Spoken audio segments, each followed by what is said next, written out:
Oil is one of the most important resources in the world today. It's often called black gold because of how valuable it is to modern society. From the moment we wake up to the time we go to bed, oil plays a role in almost every part of our daily lives, even in ways we might not notice. Every country needs oil for things like cars, trucks, airplanes, and factories. It powers the vehicles that move people and goods, fuels airplanes that connect continents, and keeps factories running to produce everything from electronics to clothing. Without oil, everyday life would be very different, and honestly, many things would just stop working. Transportation would grind to a halt, factories would shut down, and even the delivery of food and medicine would be disrupted. Our cities would look empty and quiet, and the world would feel much smaller and less connected. Countries that need a lot of energy often buy oil from other countries. This global trade in oil connects nations and shapes international relationships. Some countries have plenty of oil, while others have very little, so buying and selling oil becomes essential for keeping economies running smoothly. Russia is one of the world's biggest oil producers. Its vast land is rich in natural resources, and oil is one of the most important among them. For many years, it has sold oil to countries all around the world. Russian oil travels by ship, pipeline, and rail to reach customers in Europe, Asia, and beyond. This is a big part of Russia's economy. Oil exports bring in billions of dollars each year, supporting businesses and creating jobs for millions of people. Selling oil helps Russia earn money to build roads, schools, and hospitals. The government uses oil revenue to invest in public services and infrastructure, improving the quality of life for its citizens. It also helps Russia grow its influence in the world. By supplying oil to many countries, Russia can build strong relationships and sometimes use its oil as a tool in international negotiations. When a country sells a lot of oil, it can make friends and trade partners. Oil can open doors to new alliances and agreements, giving the seller a seat at the table in global discussions. Other countries want to buy oil because they need it to keep their own economies working. Fast-growing nations like China and India rely on steady oil supplies to fuel their industries and support their populations. This gives Russia power and importance in global politics. Its role as a major oil supplier means that decisions made in Moscow can have ripple effects around the world. Oil is not just about money and power, it's also about the people whose lives depend on it, from workers in the oil fields to families who rely on affordable energy. It is also about people's daily lives. Oil helps heat homes, cook food, and get people to work or school. It's woven into the fabric of society in countless ways. When oil prices change, it can affect the price of almost everything we buy, from food to clothing. Higher oil prices can make transportation and production more expensive, leading to higher costs for everyday goods and services. In this way, oil touches everyone, everywhere, every day. In early 2022, the world watched in disbelief as Russia launched a full-scale invasion of Ukraine. This was not just a regional conflict, it was a turning point that sent shockwaves across the globe, affecting politics, economies, and daily life, far beyond the borders of these two countries. The invasion immediately shocked the world, triggering uncertainty and fear. One of the first and most dramatic impacts was on the global oil market. Prices for oil and gas soared almost overnight, leading to higher fuel costs for millions of people and businesses everywhere. Stock markets tumbled as investors worried about what might come next. Across Europe and North America, people took to the streets in protest, waving Ukrainian flags and demanding action.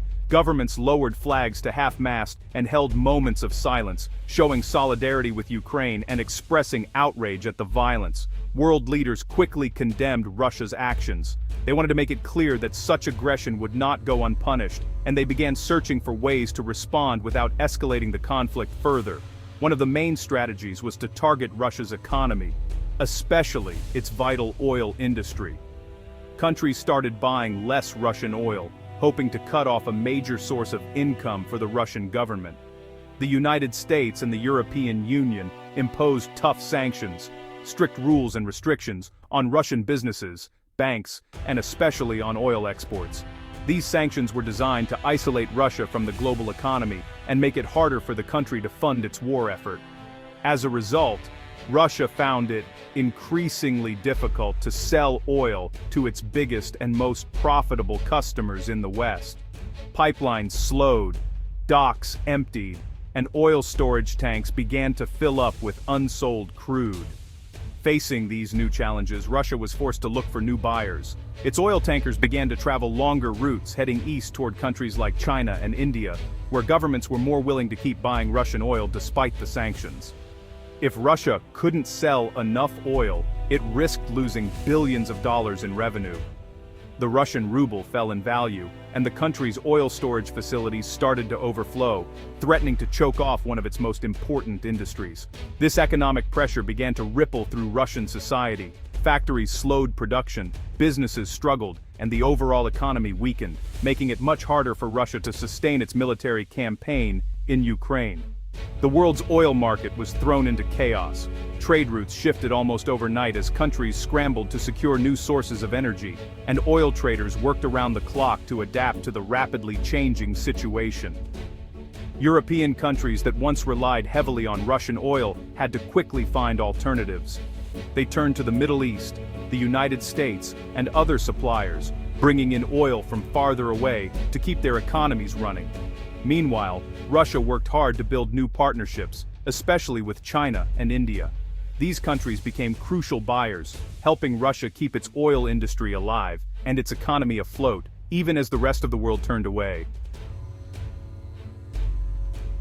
After the war in Ukraine started, India saw an opportunity. With Europe and the United States buying less Russian oil, Russia needed new customers. To make its oil more attractive, Russia began to sell it at a lower price. This is called a discount. India is a country with a huge population and a fast-growing economy. It needs a lot of oil to keep everything running. When Indian companies saw that Russian oil was being sold for less, they decided to buy more of it. This helped India save money. India's move was practical. While many countries were trying to punish Russia, India focused on its own needs. The cheaper oil meant that India could spend less on imports and keep fuel prices lower for its people. For a while, India became one of Russia's biggest oil buyers. This helped Russia keep making money and allowed India to get the energy it needed without spending as much. As India started buying more Russian oil, other countries began to notice. Some of India's trade partners, such as the United States and countries in Europe, were not happy. They worried that by buying Russian oil, India was helping Russia pay for its war in Ukraine. Global organizations and leaders began to put pressure on India. They asked India to join them in limiting trade with Russia. They also warned that buying too much Russian oil could hurt India's relationships with other important partners. At the same time, there were new rules from the United States and Europe. These rules made it harder to ship and pay for Russian oil. Insurance for oil tankers became more complicated. Banks were more careful about giving loans for Russian oil deals. India had to think carefully about what to do next. It wanted to keep saving money on oil, but it did not want to upset its friends or break international rules. In 2024, things began to change for India. The pressure from other countries and new rules made it riskier to keep buying so much Russian oil. Some Indian banks started to worry about breaking international rules, and shipping companies became more careful about moving Russian oil. At the same time, the discounts on Russian oil were not as large as before. Other countries were also starting to look for cheap oil, so prices began to rise again. India found it harder to get the same good deals it had before. India's government decided to slowly reduce how much oil it bought from Russia. It began to buy more oil from other countries again, like Saudi Arabia and Iraq. This helped India keep good relationships with the United States and Europe. Even though India still bought some Russian oil, it was no longer Russia's biggest customer. This left a gap that needed to be filled by another country. As India stepped back, China moved forward. China is the world's second largest economy, and honestly, it needs a lot of oil to power its cities and factories. With Russia looking for buyers, China saw a chance to get more oil at good prices. China and Russia made deals to send more oil through pipelines and ships. Some of these deals were made in Chinese money, which made payments easier and avoided some of the rules set by the United States and Europe. China became Russia's #1 oil customer. This helped both countries. Russia kept earning money from its oil sales, which was really important for its economy. China got steady supplies of oil, often at lower prices than it would pay elsewhere. With China buying more Russian oil, the balance of power in the world's oil market changed. China's role as a key player in global energy became even stronger. When big countries like India or China change how much oil they buy, it affects the whole world. If Russia can find buyers for its oil, it can keep making money. If it can't, oil prices can go up or down quickly. When India started buying more Russian oil, it helped keep oil prices lower for a while. But as India bought less and China bought more, the market shifted again. Sometimes countries compete to get the cheapest oil, which can make prices less stable. Oil companies and traders around the world watch these changes closely. If something happens in China, India, or Russia, it can affect the price people pay at gas stations in other countries, even far away. The world oil market is connected. What happens in one country can quickly affect others, showing how global decisions matter to everyone.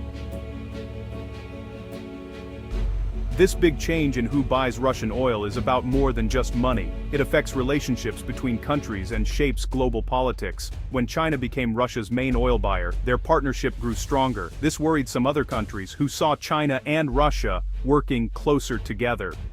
India, by reducing its Russian oil purchases, kept its good standing with the United States and Europe. This helped India stay part of many important international groups and trade deals. Countries often have to make tough choices between saving money and keeping friends. For Russia, having China as a main buyer means it depends a lot on one country. If anything changes in China, Russia's economy could be at risk. But, for now, the two countries seem happy with their stronger energy ties. These changes show how important energy is for politics and trade. Oil is not just fuel. It is also a tool countries use to build alliances and shape the world.